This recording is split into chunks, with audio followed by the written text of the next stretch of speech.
Ya, pemirsa, bahwa budaya-budaya yang diselenggarakan menyambut momen kemerdekaan ya Republik Indonesia ini adalah bentuk kesyukuran dan juga kebahagiaan tadi yang sudah disebutkan oleh Bapak Profesor Dr. HM Atihami di segmen sebelumnya. Nah, sekarang kita mau tanya Pak Prof, mengapa sih kemudian budaya-budaya tersebut masih harus terus kita rawat sudah selama 77 tahun bahkan begitu?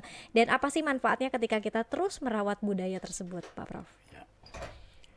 Eh, Sesuatu yang dapat diperjuangkan itu apabila berhasil kecenderungannya mesti lestari ya.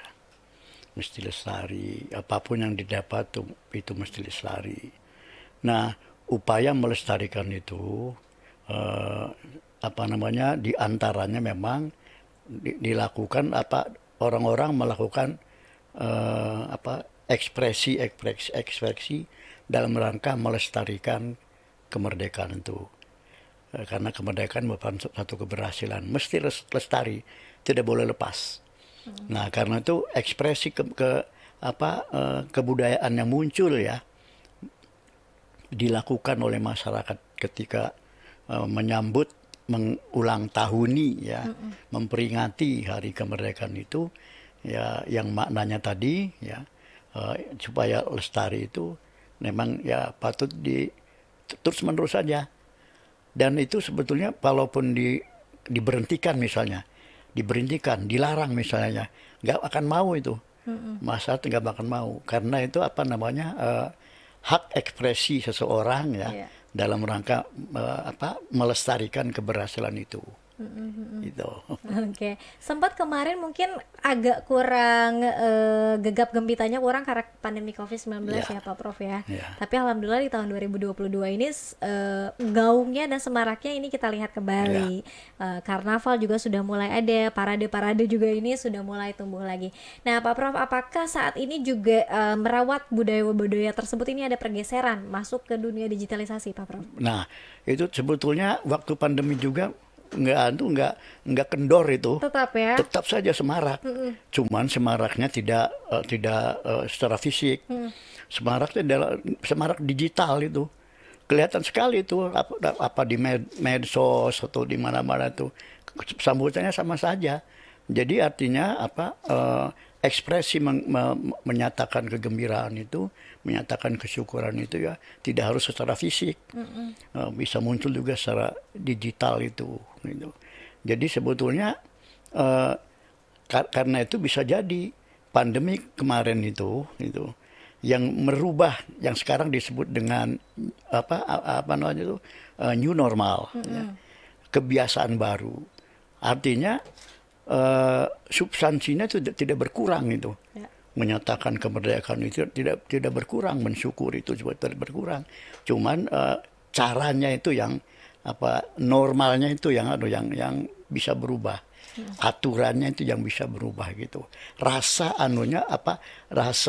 memperingati kemerdekaan itu tetap Ya. ada sebagai substansinya itu. Masih tetap ada di sana unsur kegembiraannya, Iya, unsur iya, kesyukurannya juga tetap ada ya Pak tetap Prof ya. ada gitu. Oke. Nah, Pak Prof, kalau lewat budaya-budaya ini apakah juga mungkin ini bisa dilakukan pendekatan kepada generasi-generasi muda untuk kemudian mengingat kembali nih Pak Prof Ya, sosok-sosok pahlawan misalnya atau mungkin ya, perjuangan-perjuangan dulu. ya, iya itu apa namanya tuh eh, manusia itu sebetulnya ya, apa bisa dikatakan juga makhluk imajinatif, gitu. Makhluk yang mempunyai imajinasi. Dia akan hidup itu kayaknya nggak ada tuh kalau nggak ada imajinasi. Justru imajinasi itu yang mendorong kreativitas, mendorong dinamika kehidupan ini. Nah, jadi imajinasi itu juga dimunculkan itu karena mengenang ya, karena mengenang siapa yang berperan sampai memunculkan kemerdekaan, yang kemerdekaan itu menjadi kebahagiaan, kegembiraan bangsa gitu. Nah, karena itu kecenderungan untuk memperingati tetap ada. Gitu. Tadi itu ya imajinasi kemudian didorong oleh menghidupkan kembali itu imajinasi yang mengakibatkan merdeka ini ada gitu. Oke, tumbuh dengan sendirinya ya Pak Prof Iya, ya, iya. dengan budaya-budaya itu. Oke, kalau di Serang ada budaya khusus tidak sih Pak Prof saat kemerdekaan? Saya Ziarah kira, gitu misalnya enggak ya? saya kira itu sama saja sih ya. Sama ya. Dengan yang lain juga sama begitu. Di tempat-tempat lain juga sama. Ekspresinya itu sama gitu.